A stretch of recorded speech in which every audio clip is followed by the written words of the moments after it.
mountains north of Kyoto lies the tiny town of Kurama.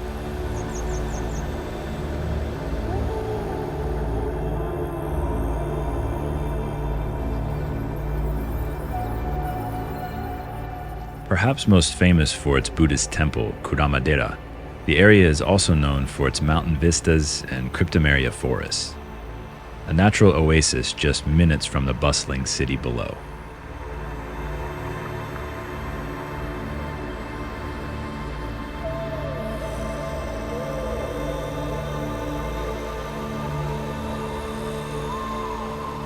Buried within these forests are streams emanating from further north in the prefecture.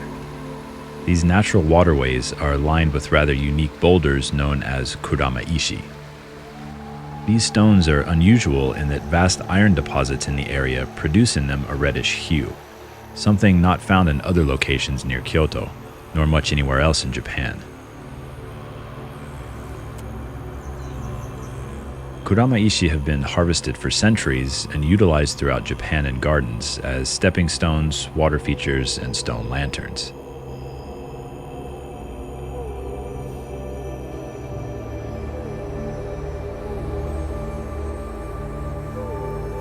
Today, this industry is still in operation, with several companies operating within a few dozen meters of one another along Kurama's main road.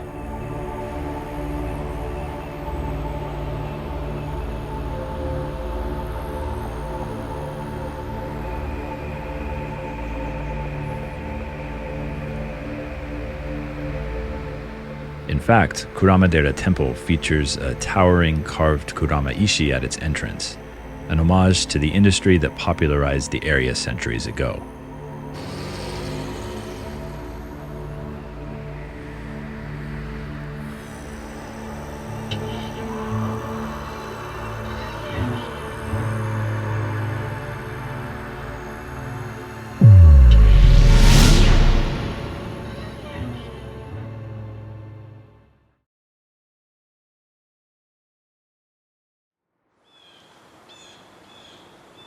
As with anything, trends come and go, and this is certainly true in bonsai art.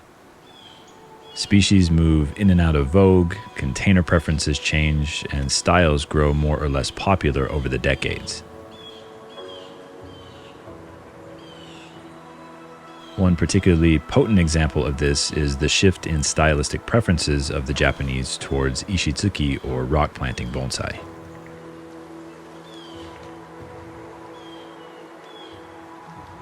Back in the 1970s and 80s, when the popularity of bonsai was on the upswing in Japan, in consonance with its economy, the Japanese bonsai godfather, Saburo Kato, recognized the tendency in the general public to gravitate towards naturalistic styles of bonsai, in particular to forests and rock plantings.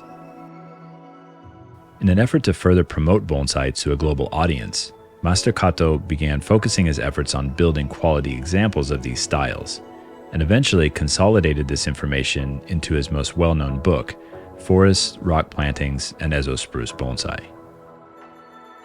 A large number of these bonsai were in fact planted on the aforementioned Kurama stones, sourced from Kyoto and brought to Omiya just outside of Tokyo. Many of these plantings are still on display today at the Kato family nursery, Bonsai-U, in the Omiya Bonsai Village.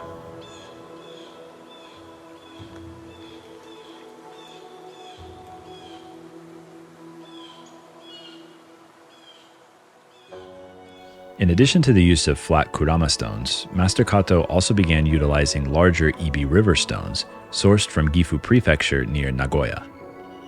These stones are typically darker in coloration and feature sections of whitish quartz, giving them the appearance of having been dusted with light snowfall.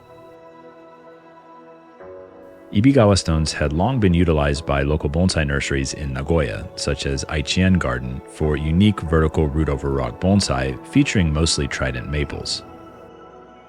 Many of these specimens, created prior to World War II, are still in existence today and often feature at the annual Kokufuten National Bonsai Exhibition in Tokyo.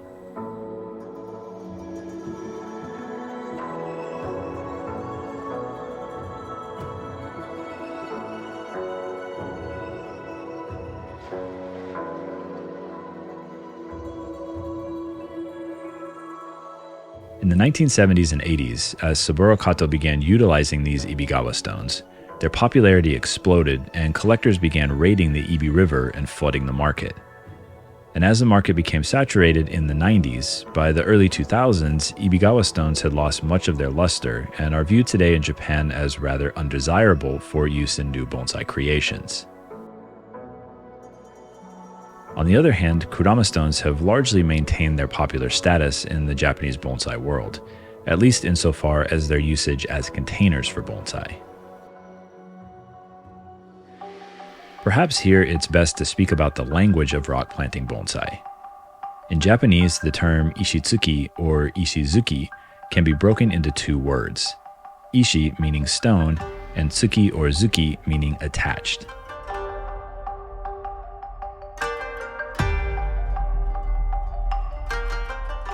The combined term Ishitsuki bonsai refers to trees planted on stones, as well as trees with their roots grasping the stone, what we in the West refer to as root over rock bonsai. In other words, there is no real delineation between the two styles in Japanese. Both are referred to as Ishitsuki.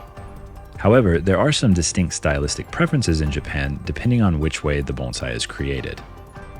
For example, bonsai planted on stones in Japan are often built using relatively colorful rocks, such as the Kurama stones, while bonsai created as root over rock plantings are largely built using very dark, smooth river stones, such as those from the Setagawa River or the famous Kamogawa River in Kyoto.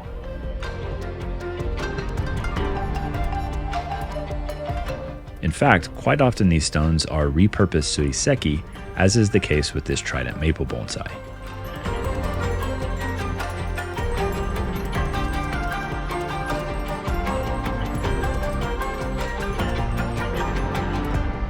Many of these suiseki stones are collected from rivers like the Setagawa, for example, and this river right behind me here, which is the Kamogawa River, which runs from northern Kyoto all the way down through the city and exits from the south.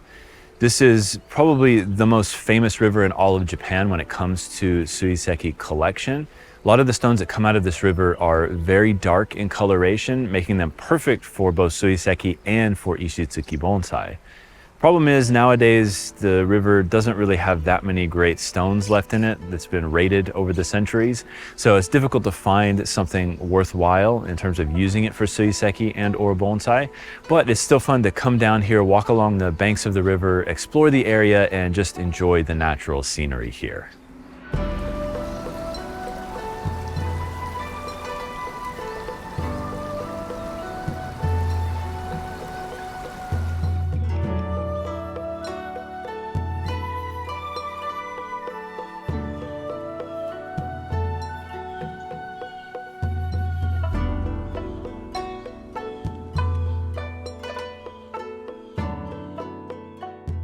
So what makes a good Ishitsuki bonsai? First, let's look at root over rock bonsai. There are two key elements that make or break this style: the character of the stone and whether that complements the character of the tree. As previously mentioned, the stones chosen in Japan for this style of bonsai are often dark, smooth, and could be displayed on their own as suiseki.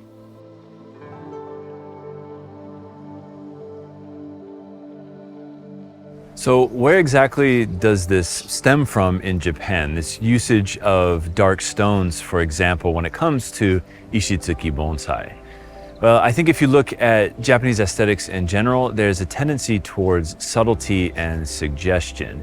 And you see this written about in books like In Praise of Shadows by Junichiro Tanizaki, who we've talked about on the Bonsai-U platform before. This book discusses the nature of the way that architecture is built, for example, here in Japan, to allow for shadows to interplay within the tokonoma alcove display setting, for example, or the way in which gardens are built so that shadows interplay and hide certain aspects of the garden in sort of a hide and reveal type format. When it comes to building out Ishitsuki bonsai, the same ideals and aesthetics apply, in that the idea isn't to make a loud presentation, it's to create something that's much more subtle, much more realistic, allows for those shadows to interplay with the root system and the rock of the tree, and therefore create a very naturalistic scene within a small container.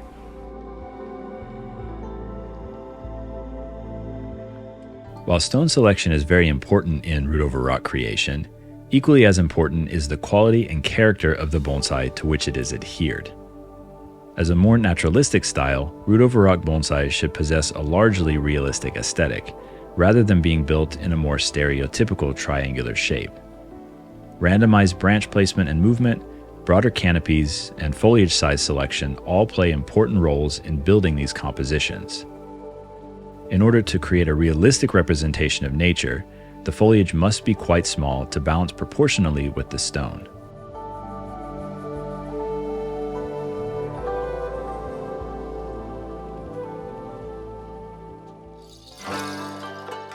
With the second category of bonsai planted on or in stones, the same aesthetic principles apply, although there is more headroom for variation in colors and size proportions.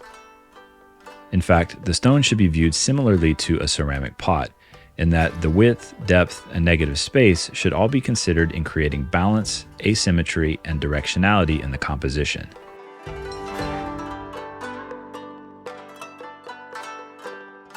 In both categories, the tree should feel suitably attached to the stone, as if they are inseparable and emerge that way naturally. This is particularly true with root over rock bonsai. Gaps between the stone and the roots are certainly undesirable. However, in some instances, if the individual elements are of high enough quality, some forgiveness is possible. Take for example this trident maple. There is a slight gap between the stone and the tree, but both the stone and the tree are uniquely beautiful, and this flaw is less noticeable as a result.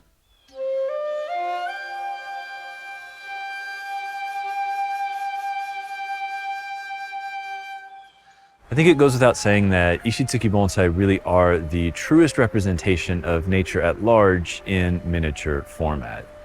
For me personally, when I see a well-built and beautiful Ishitsuki bonsai, I'm instantly transported back to a time when I was a kid exploring the mountains in East Tennessee or visiting a nearby river close to my hometown in Knoxville. And I think for a lot of people, that's the case. It's one of those sort of natural scenes in miniature format where you're able to kind of shrink yourself down and put yourself beneath the tree.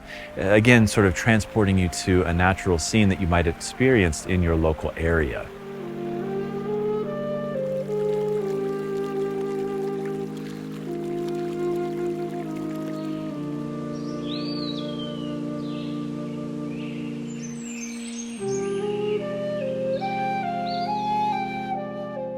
In modern-day Japan, Ishitsuki bonsai have largely dipped in popularity amongst collectors and professionals, simply because of their weight and size.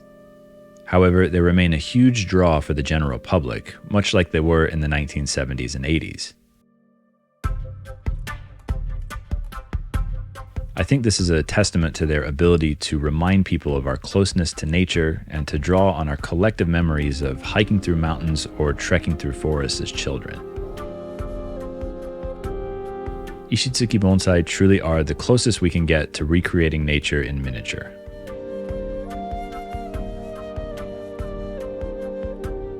So I hope that this episode of Bonsai-U has allowed you to understand a bit more about the principles of Ishitsuki or rock planting bonsai, and that you'll be able to start sourcing stones from your local area that have unique character to them, as well as utilizing native flora in your area and combining those together to build out beautiful rock planting bonsai, whether that be trees planted on stones or trees with their roots grasping the stones in the form of root over rock bonsai. So thank you so much for checking out this episode. Look forward to seeing all of you next time around, and until then, take care.